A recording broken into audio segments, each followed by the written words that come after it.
Hello दोस्तों, बहुत बहुत स्वागत है आपका आपके अपने पसंदीदा YouTube चैनल अरुणोदय क्लासेस पर। साथियों, जैसा कि आपको पहले से ही पता है, मैं अरुण कुमार आर्य चर्चा करता हूं हर रोज के महत्वपूर्ण करंट अफेयर के प्रश्नों पर। तो साथियों, उसी सीरीज को आगे बढ़ाते हैं, शुरुआत करें आज यानी कि 5 दिसंबर 2022 के प्रश्न श्रृंखला की। साथियों चलिए, प्रश्न श्रृंखला शुरू होने से पहले आपका और हमारा भारतीय तिरंगा आपकी स्क्रीन पर। चलिए, पहला प्रश्न आपकी स्क्रीन पर है, हाल ही में किस राज्य द्वारा मानसिक स्वास्थ्य नीति को पेश किया गया? आपको स्पीड बढ़ाने की जरूरत नहीं है, जो आप 0.5 जो स्पीड बढ़ा लेते हो वो स्पीड में खुद ही बढ़ा लेता हूं। तो आपका ऑप्शन ए है केरल, आपका ऑप्शन बी है मेघालय, आपका ऑप्शन सी है सिक्किम, आपका ऑप्शन डी है पश्चिम बंगाल। तो साथियों, अभी हाल ही में मानसिक स्वास्थ्य नीति को पेश करने वाला राज्य बन गया है मेघालय। आपका ऑप्शन बी सही हो गया। कौन सी नीति को? मानसिक स्वास्थ्य नीति को। क्या है मानसिक स्वास्थ्य नीति, इसके विषय में हम थोड़ा गहनता से जानेंगे। मानसिक स्वास्थ्य और सामुदायिक देखभाल, मानसिक स्वास्थ्य और सामुदायिक देखभाल के लिए नीति बनाने वाला राज्य कौन सा बन गया है? मेघालय। कौन सा राज्य बन गया साथियों? मेघालय। कौन सा राज्य? मेघालय राज्य बन गया है मानसिक स्वास्थ्य और देखभाल नीति। अब मानसिक स्वास्थ्य और सामुदायिक देखभाल किसके ऊपर अप्लाई होगी ये नीति? ये ऊपर होगी किशोरों पर। किस पर होगी साथियों? ये होगी किशोरों पर, बच्चों पर, महिलाओं पर। ये जो नीति अप्लाई होगी ना, ये किस पर अप्लाई होगी? किशोरों पर। ठीक है साथियों, मानसिक स्वास्थ्य और सामुदायिक देखभाल किशोरों पर, बच्चों पर और महिलाओं पर। किशोरों, बच्चों और महिलाओं पर यह नीति लागू होगी। किस पर? किशोर, बच्चे और महिलाओं पर। मानसिक स्वास्थ्य और सामुदायिक देखभाल, इन तीनों के विषय में चर्चा की जाएगी इस नीति पर। इस नीति पर। अच्छा साथियों, आप ये बताइए मेघालय, अब हम बात करेंगे मेघालय की। तो जो मेघालय के सीएम है वो कौन है? मेघालय के सीएम। मेघालय के सीएम कौन है और मेघालय की कैपिटल क्या है? मेघालय के सीएम कौन है और मेघालय की कैपिटल क्या है? तो साथियों, मैं आपको बता दूं, मेघालय के जो सीएम है वो है सीके संगमा। मेघालय के सीएम है सीके संगमा। सीके संगमा कौन है? मेघालय के सीएम है। सीके संगमा कौन है साथियों? मेघालय के सीएम है। और मेघालय की अगर कैपिटल की बात करूं तो कैपिटल क्या है? शिलोंग। मेघालय की कैपिटल क्या है साथियों? शिलोंग है मेघालय की कैपिटल। शिलोंग है मेघालय की कैपिटल। ठीक है साथियों, मानसिक स्वास्थ्य और देखभाल नीति को लागू करने वाला राज्य बन गया है मेघालय। मानसिक स्वास्थ्य और सामुदायिक देखभाल नीति को लागू करने वाला राज्य बन गया है। अब मानसिक स्वास्थ्य और सामुदायिक देखभाल जो नीति है ये किन लोगों पर अप्लाई होगी? ये किशोर, बच्चों और महिलाओं की मानसिक स्वास्थ्य को परिवर्तित करने के लिए, मानसिक स्वास्थ्य को चेंज करने के लिए, इसको प्रमोट करने के लिए मानसिक स्वास्थ्य नीति लाया है मेघालय राज्य। कौन सा राज्य? मेघालय राज्य। बढ़ते हैं अपने अगले प्रश्न की ओर। अगला प्रश्न आपका स्क्रीन पर है, हाल ही में पहली शेरपा बैठक कहां हुई? हाल ही में G20 की पहली शेरपा बैठक किसकी साथियों? G20 की। किसकी? G20 की पहली शेरपा बैठक कहां हुई? किसकी? G20 की पहली शेरपा बैठक कहां हुई? आपका ऑप्शन ए है उत्तराखंड, आपका ऑप्शन बी है हिमाचल, आपका ऑप्शन सी है जम्मू कश्मीर, या आपका ऑप्शन डी है राजस्थान। तो साथियों, अभी रिसेंटली G20 की जो पहली शेरपा बैठक का आयोजन किया गया है वो उदयपुर राजस्थान में किया गया है।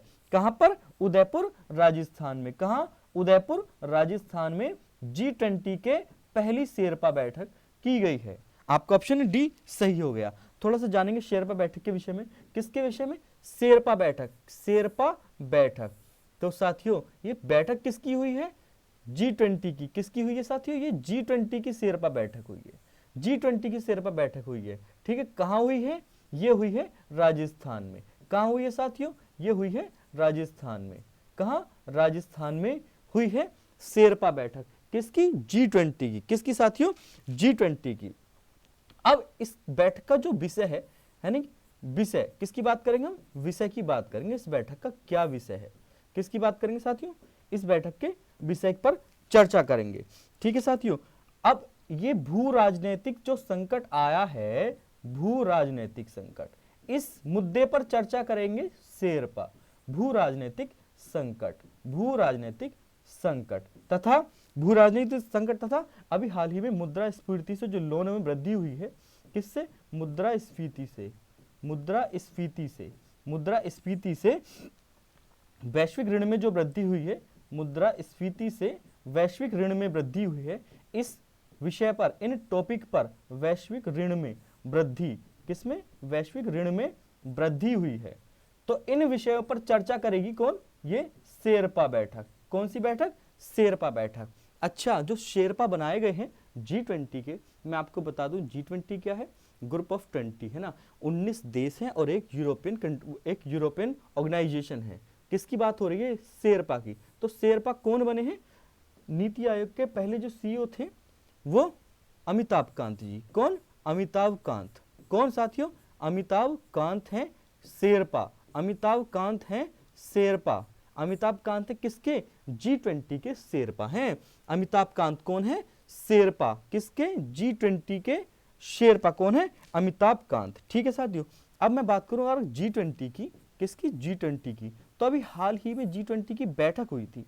क्या हुई थी, हाल ही में G20 की बैठक हुई थी। अच्छा, G20 का चलो मैं गठन बताता हूं, है ना।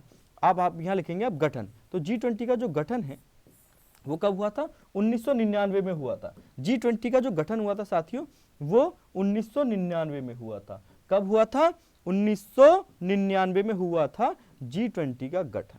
कब हुआ था साथियों, 1999 में G20 का गठन हुआ था। और 1999 से ही भारत G20 के सदस्य देश के रूप में काम कर रहा है। क्या है, एक इसमें 19 देश हैं और एक यूरोपियन यूनियन है। कौन कौन, 19 देश हैं, इसमें 19 देश हैं। ठीक है साथियों, G20 में 19 देश हैं और एक क्या है, यूरोपियन यूनियन है। एक क्या है, यूरोपियन यूनियन है G20 में। तो ग्रुप ऑफ 20 इसलिए बोलते हैं इसको। एक यूरोपियन यूनियन है G20 में। अगर मैं बात करूं हाल ही में हुई G20 की बैठक, तो साथियों रिसेंटली G20 की बैठक हुई थी बाली। और बाली कहां पर है, इंडोनेशिया में। तो G20 की बैठक अभी हाल ही में कहां हुई थी, बाली में हुई थी। चलिए इसको छोड़ देते हैं ना, आप सिर्फ मोटा मोटा समझ लिए G20 की बैठक कहां हुई थी, बाली, इंडोनेशिया में हुई थी। और अभी रिसेंटली अमिताभ कांत कौन है, G20 के शेरपा हैं। इसकी बैठक कहां हुई है, राजस्थान में G20 के शेरपा बैठक हुई है। किस विषय को लेकर हुई है साथियों, तो विषय भू राजनीतिक संकट और तथा मुद्रा स्फूर्ति से वैश्विक ऋण में जो वृद्धि हो रही है, तो उस विषय को उस विषय पर को मुद्दा बना करके शेरपा बैठक हुई है G20 कहां, राजस्थान में। बढ़ते हैं अपने अगले प्रश्न की ओर। अच्छा, आप स्क्रीनशॉट लेना चाहो तो स्क्रीनशॉट भी ले सकते हो। ठीक है साथियों, हम बढ़ते हैं अपने अगले प्रश्न की ओर। अगला प्रश्न क्या है, अच्छा चलिए अगला प्रश्न यह है हमारा, हाल ही में कहां पर पहला डार्क स्काई नाइट रिजर्व खोला गया है। थोड़ा सा इसमें जो स्लाइड है इसमें ऊपर नीचे हो गए हैं, लेकिन जब आपको डिस्क्रिप्शन में जो स्लाइड मिलेगी वो आपको सही रूप में मिलेगी। ठीक है साथियों, डिस्क्रिप्शन में स्लाइड आपको क्रम वाइज मिलेगी। ठीक है, हाल ही में कहां पर पहला डार्क स्काई नाइट रिजर्व खोला गया, पहला डार्क स्काई नाइट रिजर्व खोला गया। आपके ऑप्शन ए है हिमाचल प्रदेश, आपका ऑप्शन बी है जम्मू कश्मीर, आपका ऑप्शन सी है उत्तराखंड, या आपका ऑप्शन डी है लद्दाख। तो साथियों अभी हाल ही में पहला डार्क स्काई नाइट रिजर्व खोला गया है। कहां खोला गया है, वो खोला गया है लद्दाख में। डार्क स्काई नाइट रिजर्व, किसके विषय में बात करेंगे हम, डार्क स्काई नाइट रिजर्व के विषय में। तो साथियों यहाँ बहुत सारे टेलीस्कोप, ठीक है, बहुत सारे टेलीस्कोप लगा करके जो अंतरिक्ष में एकदम तारों को दिखाया जाएगा, है ना, अंतरिक्ष में बहुत सारे तारों को दिखाया जाएगा। ठीक है साथियों, मैं बात कर रहा हूं किसकी, लद्दाख की बात कर रहा हूं मैं। और लद्दाख आपको पता है, लद्दाख एक यूटी है। क्या है, एक केंद्र शासित प्रदेश है जिसकी राजधानी क्या है साथियों, लद्दाख। लद्दाख की अगर कैपिटल की बात करूं मैं, लद्दाख की कैपिटल तो लद्दाख की कैपिटल है साथियों लेह। लद्दाख की कैपिटल क्या है साथियों, लेह है। लद्दाख की कैपिटल क्या है, लेह है। ठीक है, अगर मैं इसके लद्दाख के गवर्नर की बात करूं, मैं गवर्नर की बात क्यों कर रहा हूं, क्योंकि हाल ही में 31 मार्च 2019 को, 31 अक्टूबर 2019 को, किसको, 31 अक्टूबर 2019 को लद्दाख एक यूटीज बन गया था। लद्दाख एक राज्य ना होकर के केंद्र शासित प्रदेश बन गया। ठीक है, लद्दाख जम्मू कश्मीर राज्य था पहले, है ना, तो अब क्या है, लद्दाख एक यूटीज है। क्या है, कि केंद्र शासित प्रदेश है। तो अब केंद्र शासित प्रदेश है तो यहां पर गवर्नर होंगे। ये केंद्र शासित प्रदेश है तो यहां पर क्या होंगे, गवर्नर होंगे। क्या होंगे साथियों, गवर्नर होंगे। ठीक है, तो गवर्नर कौन है, अब हम गवर्नर के विषय में जान लेंगे। कौन है, यहाँ के जो गवर्नर हैं राधाकृष्ण माथुर। वो कौन है साथियों, राधाकृष्ण माथुर हैं। राधाकृष्ण माथुर कहाँ के गवर्नर, लद्दाख के गवर्नर। कहाँ के गवर्नर? लद्दाख के गवर्नर राधा कृष्ण माथुर। कौन है? लद्दाख के गवर्नर हैं। लद्दाख के गवर्नर कौन है? राधा कृष्ण माथुर। राधा कृष्ण माथुर लद्दाख के गवर्नर हैं। डार्क स्काई नाइट रिजर्व खोला गया है कहां पर? लद्दाख में। कहां पर खोला गया है? लद्दाख में। ठीक है साथियों, चलिए हम बात कर लेते हैं थोड़ा सा अगले प्रश्न की ओर। आओ, हाल ही में नेवी दिवस कब मनाया गया? अगला प्रश्न है आपका, हाल ही में नेवी दिवस कब मनाया गया? आपका ऑप्शन ए है 25 नवंबर, आपका ऑप्शन बी है 28 नवंबर, आपका ऑप्शन सी है 1 दिसंबर, या आपका ऑप्शन डी है 4 दिसंबर। तो साथियों अभी जो नेवी दिवस मनाया गया है ना, नेवी डे जो मनाया गया है वो मनाया गया है 4 दिसंबर को। कृपा कहाँ रुकी थी? 4 दिसंबर पर कृपा रुकी थी। कृपा कहाँ रुकी थी? 4 दिसंबर पर कृपा रुकी थी नेवी दिवस। चलिए थोड़ा सा जानेंगे नेवी दिवस के बारे में। किसके विषय में जानेंगे हम? नेवी दिवस। यह है Indian navy day. Indian navy day तो कब मनाया गया है? 4 दिसंबर को। इंडियन नेवी डे कब मनाया गया साथियों? 4 दिसंबर को। इंडियन नेवी डे कब मनाया गया है? 4 दिसंबर को साथियों। इंडियन नेवी डे कब मनाया गया है? 4 दिसंबर को। अच्छा, नेवी की स्थापना कब हुई थी? जो भारत पाकिस्तान का युद्ध हुआ था 1971 को क्या हुआ था? भारत पाकिस्तान का युद्ध हुआ था। तो इंडियन नेवी डे कब मनाते हैं हम? 4 दिसंबर को। कब मनाते हैं हम? 4 दिसंबर को।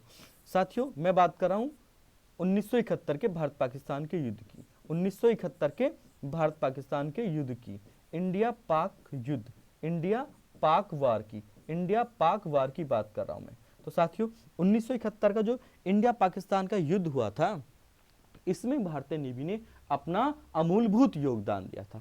इंडियन नेवी ने अपना अमूलभूत योगदान दिया था 4 दिसंबर को। तो साथियों उसी दिन, उसी के उपलक्ष्य में, उसी दिवस के उपलक्ष्य में हम 4 दिसंबर को क्या मनाते हैं? इंडियन नेवी डे मनाते हैं। 4 दिसंबर को क्या मनाते हैं हम? Indian navy day. अभी साथियों यहां पर एक ऑपरेशन चलाया गया था। ऑपरेशन चलाया गया था ऑपरेशन टिरिडाडो, ऑपरेशन टिरिडेंट, ऑपरेशन टिरिडेंट, ऑपरेशन टिरिडेंट चलाया गया था।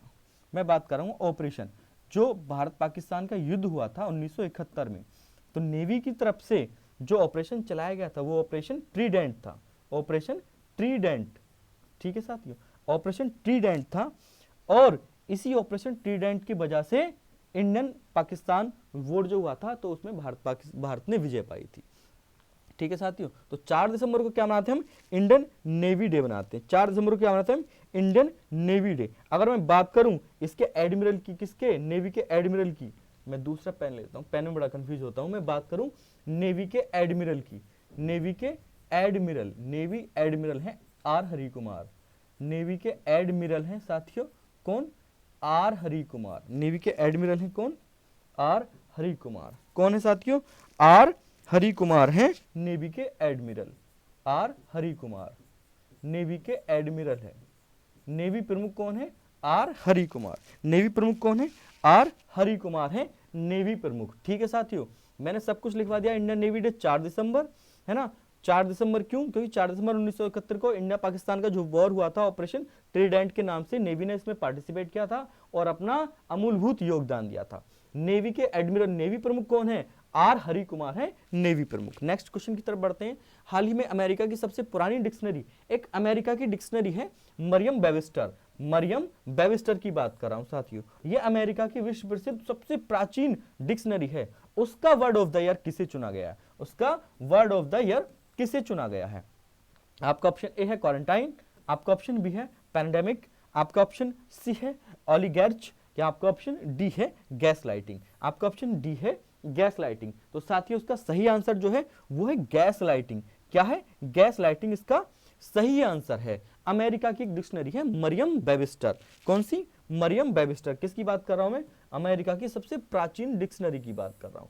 किसकी बात कर रहा हूं साहब? अमेरिका की सबसे प्राचीन डिक्शनरी की बात कर रहा हूं। ये क्या है? अमेरिका की सबसे प्राचीन डिक्शनरी है। अमेरिका की सबसे प्राचीन डिक्शनरी, सबसे प्राचीन डिक्शनरी है। तो इसका वर्ड ऑफ द ईयर चुना गया है गैस लाइटिंग। कौन सा? Gas lighting. प्राचीन डिक्शनरी या शब्दकोश, प्राचीन डिक्शनरी या शब्दकोश, प्राचीन डिक्शनरी या शब्दकोश कौन सा है? मरियम वेबस्टर है। इसका क्या वर्ड ऑफ द ईयर चुना गया है? Gas lighting. कौन सा साथियों? Gas lighting. कौन सा चुना गया है? गैस लाइटिंग, ये रहा गैस लाइटिंग लिखा हुआ है ना। यहाँ पे एक बार और लिख देता हूं मैं, GASLIGHTING, gas lighting. Gas lighting का अर्थ है मनोवैज्ञानिक तरीके से किसी व्यक्ति पर हावी होकर उस व्यक्ति की वास्तविकता पर सवाल खड़ा करना। ठीक है साथियों, उस व्यक्ति की वास्तविकता पर सवाल खड़ा करना, इसका गैस लाइटिंग का क्या साथियों अर्थ है। गैस लाइटिंग का अर्थ है किसी व्यक्ति को आप मनोवैज्ञानिक रूप से हैं उस पर फोर्स करके उस व्यक्ति की वास्तविकता अगर जानो या उसकी वास्तविकता पर अगर सवाल खड़ा करो तो ठीक है, वो उसका किसका अर्थ हो गया, गैस लाइटिंग का अर्थ हो गया। नेक्स्ट क्वेश्चन की तरफ बढ़ते हैं। अगला प्रश्न है हमारा, हाल ही में आर्मी के युद्ध अभ्यास सुदर्शन प्रहार का आयोजन कहाँ हुआ। आर्मी का एक युद्ध अभ्यास है, कौन सा, सुदर्शन प्रहार। इसका आयोजन कहाँ किया गया साथियों। आपका ऑप्शन ए है राजस्थान, आपका ऑप्शन बी है पंजाब, आपका ऑप्शन सी है महाराष्ट्र, या आपका ऑप्शन डी है उत्तराखंड। तो साथियों अभी हाल ही में आर्मी का युद्ध अभ्यास हुआ है जिसका नाम है सुदर्शन प्रहार। क्या नाम है, सुदर्शन प्रहार। जो साथियों इसका आयोजन किया गया है राजस्थान में। कहाँ किया गया, राजस्थान में। कहाँ किया गया साथियों, राजस्थान में सुदर्शन प्रहार। एक सुदर्शन प्रहार और दूसरा शत्रुनाश। एक और लिख लो यहीं पर, शत्रुनाश, ये भी किसका है, आर्मी का है। शत्रुनाश भी किसका साथियों, आर्मी का है। ये दोनों के दोनों युद्ध अभ्यास कहाँ हुए हैं, राजस्थान में हुए हैं आर्मी के। दोनों के दोनों युद्ध अभ्यास कहाँ हुए हैं साथियों, ये आर्मी के युद्ध अभ्यास हैं और कहाँ हुए हैं, राजस्थान में हुए हैं। दोनों के दोनों क्या है, एक युद्ध अभ्यास है। ये क्या है साथियों, युद्ध अभ्यास हैं। ये दोनों के दोनों कहाँ हुए हैं, राजस्थान में। किसके हैं, आर्मी के हैं। किसके हैं, आर्मी के, इंडियन आर्मी के हैं। युद्ध अभ्यास हैं दोनों के दोनों, कहाँ हुए हैं, राजस्थान में हुए हैं। चलिए हम बढ़ते हैं अपने अगले प्रश्न की ओर। अच्छा, अगले प्रश्न पर जाने से पहले हम जानेंगे थोड़ा सा अग्नि वॉरियर के विषय में। किसके, अग्नि वॉरियर के विषय में। अग्नि वॉरियर भी एक ज्वाइंट एक्सरसाइज है, एक संयुक्त युद्ध अभ्यास है।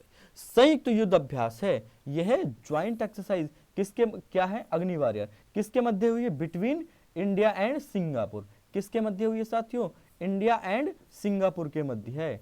किसके, इंडिया वर्सेस सिंगापुर के मध्य हुई है। कौन सी, अग्नि वॉरियर, सिंगापुर है ना, सिंगापुर, सिंगापुर। ठीक है, कहां पर हुई है, महाराष्ट्र में हुई है। तो अग्नि वॉरियर कहां हुआ है, ये इसका स्थान है महाराष्ट्र। स्थान है कहां, महाराष्ट्र, ये रहा महाराष्ट्र। ठीक है, अग्नि वॉरियर कहां हुई, महाराष्ट्र में हुई।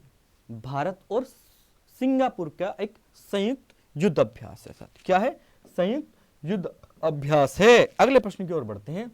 हाल ही में गूगल के सीईओ सुंदर पिचई को किस अवार्ड से नवाजा गया। किस अवार्ड से नवाजा गया। ठीक है, गूगल के सीईओ हैं कौन, सुंदर पिचई।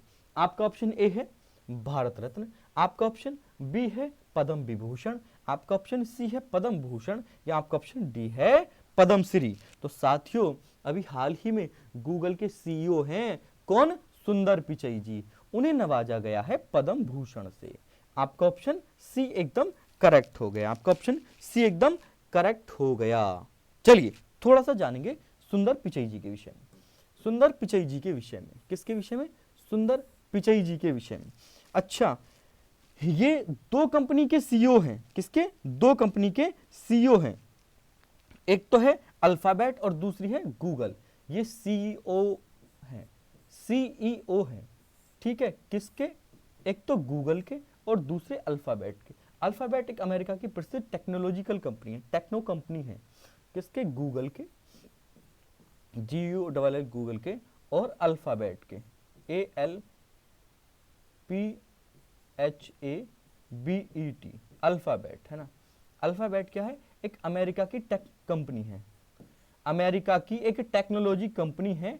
अमेरिका की एक टेक कंपनी है। टेक मतलब टेक्नोलॉजी कंपनी है। टेक मतलब टेक्नोलॉजी कंपनी है। कौन सी, अल्फाबेट। तो अल्फाबेट और गूगल के सीईओ हैं कौन, सुंदर पिचई जी। इनको किस अवार्ड से नवाजा गया है, इनको अवार्ड मिला है कौन सा, पद्म विभूषण या पद्म भूषण, पद्म भूषण।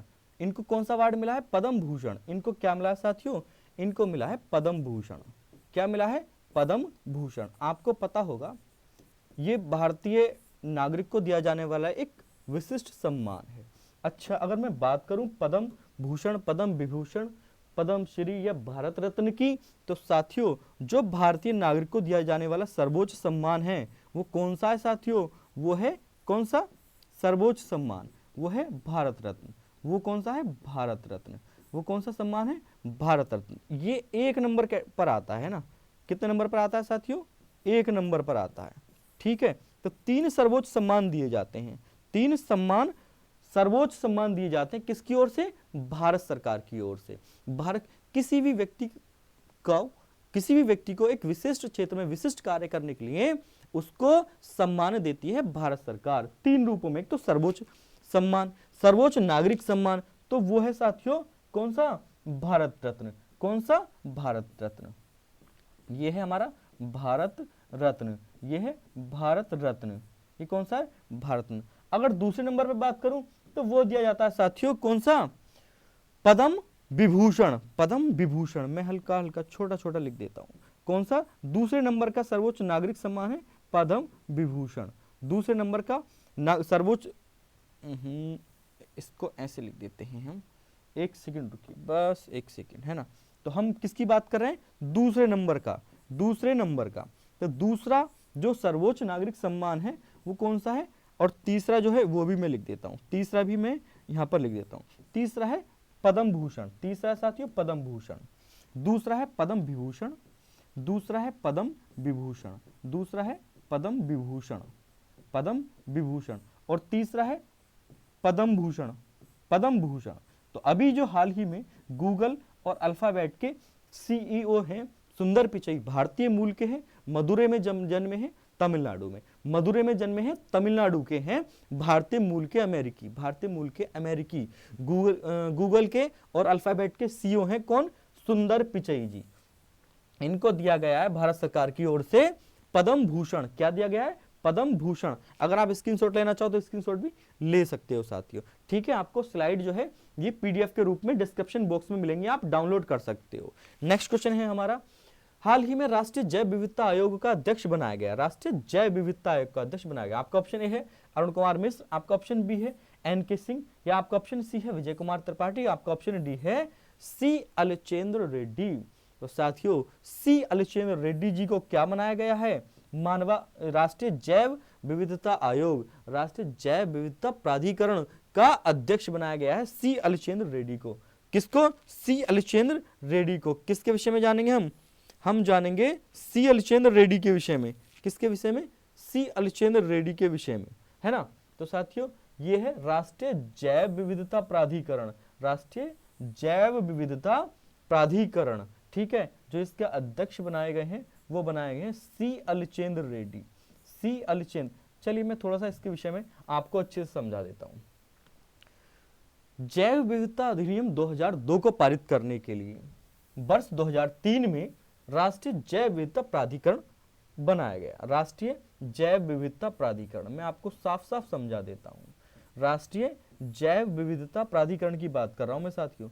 राष्ट्रीय जैव विविधता प्राधिकरण, राष्ट्रीय जैव विविधता प्राधिकरण ये कब बना साथियों? ये बना 2003 में।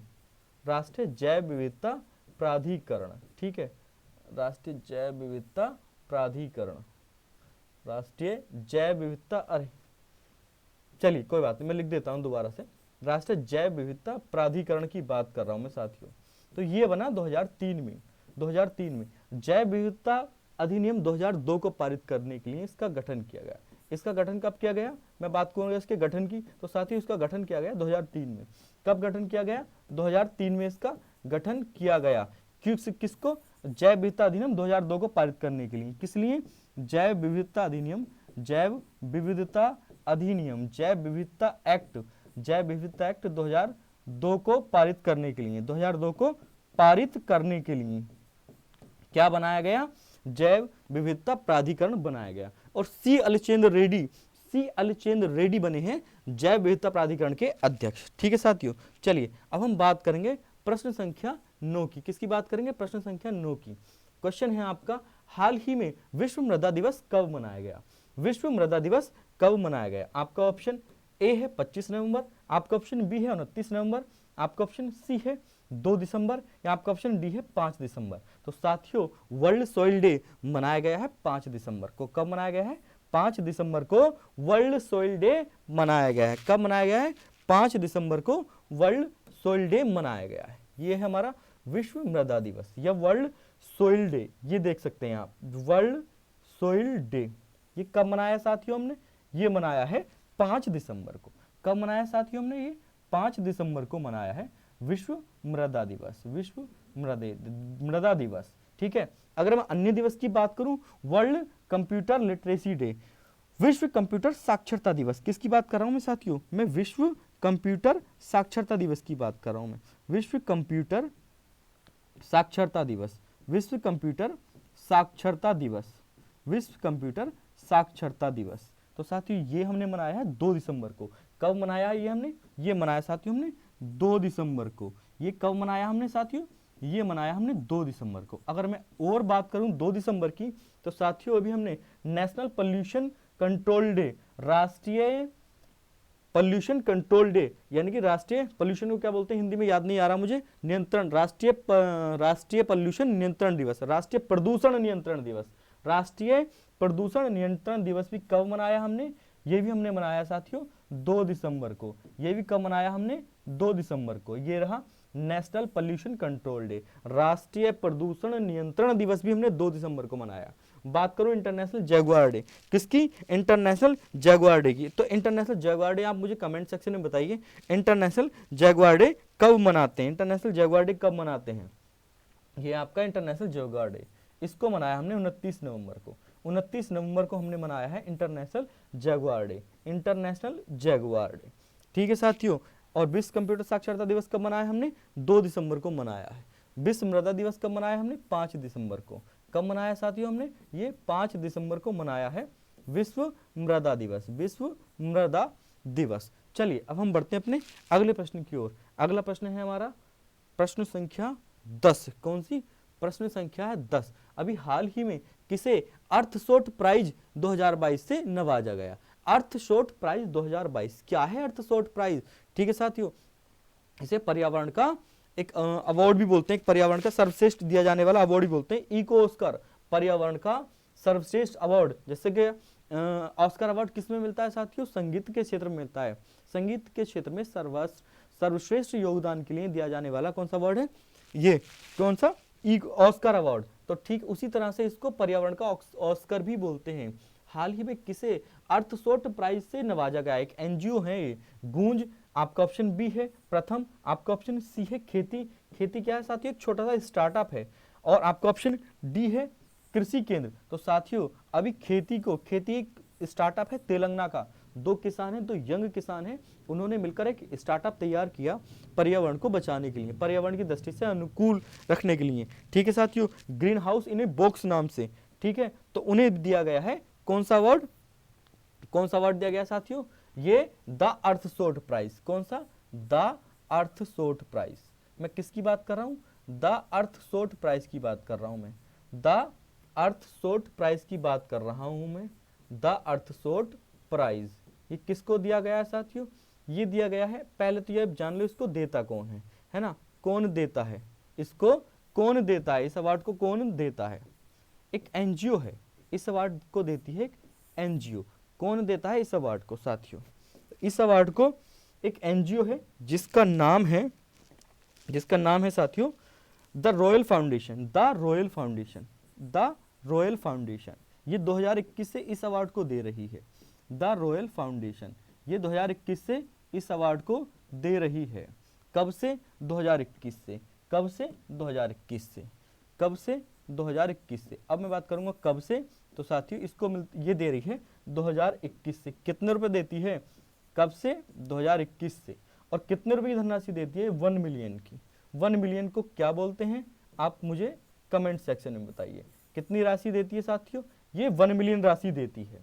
ये जो एनजीओ है the royal foundation, the royal foundation पर्यावरण के क्षेत्र में अग्रणी योगदान के लिए, उत्तम योगदान के लिए, सर्वश्रेष्ठ योगदान के लिए द रॉयल फाउंडेशन अवार्ड देती है द अर्थशोट प्राइज। ये देती है साथियों 1